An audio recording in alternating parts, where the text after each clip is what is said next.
Most people don't realize that feeling lost is rarely about lacking direction. It's about carrying a false expectation of how direction is supposed to feel. Somewhere along the way, the idea was planted that purpose is a destination, a single calling, a defining role, a clear identity that arrives like a revelation. And once you believe that story, everything inside you starts tightening around it. Every delay feels like failure. Every detour feels like proof that something is wrong with you. But the truth is quieter and far less dramatic. Purpose doesn't disappear when you don't find it. It dissolves when you keep looking for it in the wrong place. The belief that purpose is something external, a role, a career, a passion you must discover, creates a constant, low-grade anxiety. You begin measuring yourself against invisible timelines. You scan other people's lives for clues. You interpret uncertainty as a personal flaw instead of a natural stage. And slowly, without noticing, you stop engaging fully with the life that's actually in front of you. This is where most people get stuck. Not because they lack potential, but because they're waiting for clarity before they allow themselves to commit. Waiting to feel ready. Waiting to feel certain. Waiting for a sense of alignment that never comes because alignment is not a prerequisite for action. It's a result of it. Psychologically, this waiting is a form of avoidance. When you avoid choosing, you avoid responsibility. And when you avoid responsibility, meaning cannot form. This is why purpose never shows up in comfort. It doesn't arrive when you're fantasizing about a better version of yourself. It emerges when you stop escaping who you are and start responding to what life is already asking of you. Responsibility is the doorway. Not the glamorous kind, but the quiet, daily kind. The kind that doesn't feel inspiring, but feels necessary. Viktor Frankl understood this deeply.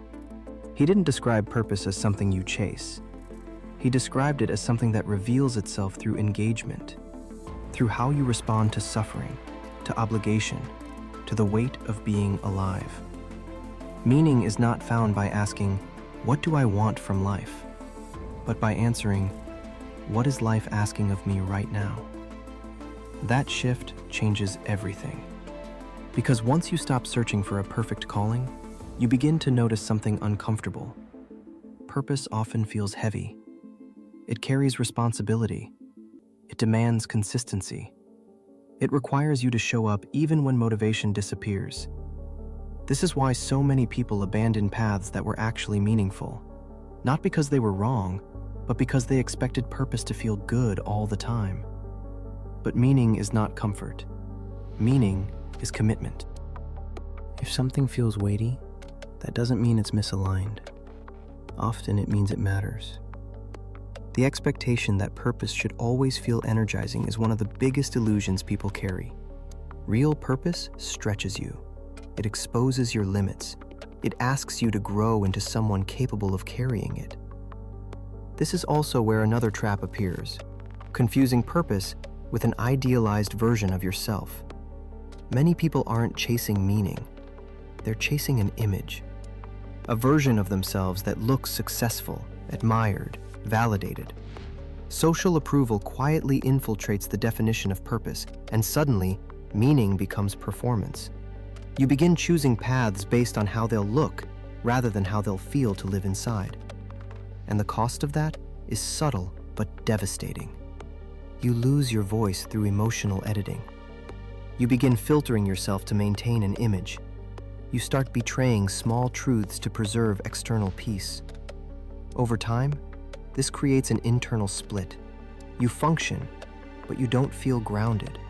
You achieve, but you feel hollow. You move forward, but something inside you keeps pulling back. That tension isn't confusion, it's misalignment.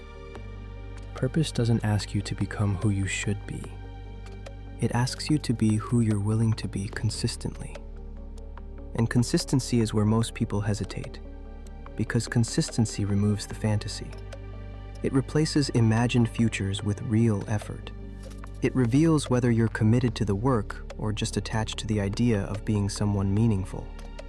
This is why thinking about purpose endlessly leads nowhere. Clarity doesn't precede choice. Clarity follows commitment. Neuroscience supports this more than people realize. Identity is not formed by reflection alone. It's formed by action. Each decision you make sends a signal to the brain about who you are. Over time, those signals consolidate into self-concept. Meaning crystallizes not when you think harder, but when you choose repeatedly. Small choices, uncomfortable choices, uncelebrated choices. This is also why purpose changes as you grow. The idea that you're supposed to have one lifelong, unchanging purpose is another illusion that quietly creates guilt. People evolve, responsibilities shift. What once felt meaningful can become too small. Letting go of an old purpose doesn't mean you are wrong. It means you're alive. Psychological maturation requires disidentification. You shed identities the way a body sheds skin. But many people cling to outdated meanings because they're afraid that releasing them will invalidate their past. In reality, growth doesn't erase what came before. It builds on it. The guilt you feel when your sense of purpose shifts is not a sign of betrayal. It's a sign of expansion. Outgrowing meaning is not failure. It's evidence that you responded fully to the stage you were in. What remains constant through all of this is responsibility. Not obligation imposed from the outside, but responsibility you choose to carry. Meaning forms where you willingly bear weight, where you stop avoiding discomfort, where you engage instead of escape. This is why people who take responsibility often feel grounded even when life is hard, and why people who avoid responsibility often feel lost even when life is easy. Purpose is not a revelation. It's a pattern of how you show up, a pattern of what you respond to, a pattern of what you refuse to run from. And once you understand this, something inside you relaxes. You stop scanning the horizon for a sign. You stop comparing your timeline to others. You stop waiting for permission to begin. You realize that meaning is already forming beneath your feet, shaped by what you choose to take seriously. The moment you stop asking, "What is my purpose?" and start asking, "What am I responsible for right now?" life begins to answer you, not with words, but with direction. And that direction doesn't shout, it steadies you. There comes a moment when the question of purpose stops feeling philosophical and starts feeling physical. You feel it in the body before you can explain it in words. A restlessness that doesn't go away with distraction. A quiet pressure that builds when you keep postponing choices you already know you need to make. This isn't confusion, it's accumulation. Most people don't realize how much unmade responsibility weighs on the nervous system. When you delay engagement with life, the mind doesn't rest, it fragments. Energy disperses, attention weakens. You may appear functional on the outside, but internally there's a constant sense of being slightly misaligned, slightly late to your own existence. This is why purpose feels absent when you avoid commitment. Meaning cannot live where responsibility is indefinitely deferred. And responsibility doesn't mean burden. It means responsibility, the capacity to respond honestly to what is in front of you. When you stop responding, you start escaping. And existential confusion is often nothing more than prolonged escape dressed up as contemplation. Overthinking is not depth. It's a defense against choosing. The mind loves questions that delay action. What's my purpose? Can become one of them. Not because the question is wrong, but because it's often asked from a place of fear rather than readiness. Fear of committing to something imperfect. Fear of discovering that meaning requires sacrifice. Fear of realizing that no one is coming to hand you a clear path. But the brain doesn't build identity through answers. It builds identity through decisions. Neuroscience shows that each choice reinforces neural pathways associated with self-concept. When you choose consistently, the mind organizes itself around that pattern. When you avoid choosing, the mind stays plastic but unstable, adaptable yet unanchored. This is why people who never commit often feel lost, even though they're intelligent and capable. Clarity doesn't arrive first. Structure arrives first. And structure doesn't mean rigidity, it means direction. The kind that forms when you decide how you will show up regardless of mood, motivation, or uncertainty. This is where purpose starts to crystallize, not as an idea, but as orientation. There's a reason meaningful lives often feel heavy at times. Purpose carries weight because it connects you to something larger than comfort. It asks for discipline when excitement fades. It demands presence when avoidance would be easier. And this is precisely why purpose can feel uncomfortable, not because it's wrong, but because it's real. The expectation that purpose should always feel inspiring is one of the most misleading narratives of modern culture. Inspiration is intermittent, responsibility is constant, and meaning emerges from constancy, not emotional highs. If it feels heavy sometimes, that's not misalignment, that's gravity. This is also where many people misinterpret exhaustion. They assume they're tired because they're doing too much. Often, they're tired because they're doing things that don't belong to them, carrying roles, expectations, and responsibilities that were never aligned with who they actually are. When purpose begins to form, it often coincides with subtraction. You let go of identities that no longer fit.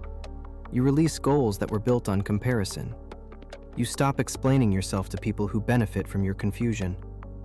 This shedding can feel destabilizing because old meanings once provided structure. But structure that no longer fits becomes constraint. Letting it go doesn't create emptiness. It creates room. And room is where deeper meaning takes shape. Purpose is not static. It evolves as you evolve. The version of responsibility that gave your life meaning 5 years ago may not be sufficient now. That doesn't mean it was wrong. It means it did its job. Outgrowing a purpose is not betrayal. It's completion. The guilt people feel when their sense of meaning shifts is often rooted in the belief that they're supposed to stay loyal to an old identity forever. But psychological growth requires flexibility. Identity must be updated, or it becomes a cage. This is why clinging to a past sense of purpose often leads to stagnation. You keep performing meaning instead of living it. You repeat actions that once mattered but no longer resonate. And slowly, resentment builds. Not toward the work, but toward yourself. That resentment is a signal. Not that you should abandon responsibility, but that you should renegotiate it. True purpose always involves choice. Not grand decisions made once, but small decisions made repeatedly. How you treat your attention, how you respond to discomfort, how you engage when no one is watching. Purpose lives in patterns. Patterns of responsibility you choose every day. Patterns of effort you sustain without applause. Patterns of honesty you maintain even when it costs you. This is why purpose cannot be given. It must be built. And building it requires you to stop asking for certainty before you act. Life does not reward waiting. It responds to participation. And participation doesn't mean reckless action. It means committed presence. Showing up to the next right thing even if it feels ordinary, especially when it feels ordinary. Meaning rarely announces itself in dramatic moments. It accumulates quietly through consistency. There is also a paradox that people overlook. Responsibility precedes fulfillment, not the other way around. Most people wait to feel fulfilled before they commit, but fulfillment is a byproduct of carrying weight willingly. When you take responsibility seriously, your nervous system stabilizes. Your sense of self strengthens. Anxiety decreases because your mind has direction. This is why people who shoulder responsibility often feel calm even under pressure, and why people who avoid it often feel anxious even in comfort. Meaning organizes the psyche, and once your life is organized around chosen responsibility, something subtle but powerful happens. You stop feeling lost, not because you have all the answers, but because you trust the direction your choices are shaping. Purpose stops being a question. It becomes a relationship. a relationship between you and reality, between what is needed and what you're willing to give, between your capacity and the weight you decide to carry. Life rewards this not with guarantees, but with coherence. You feel internally aligned.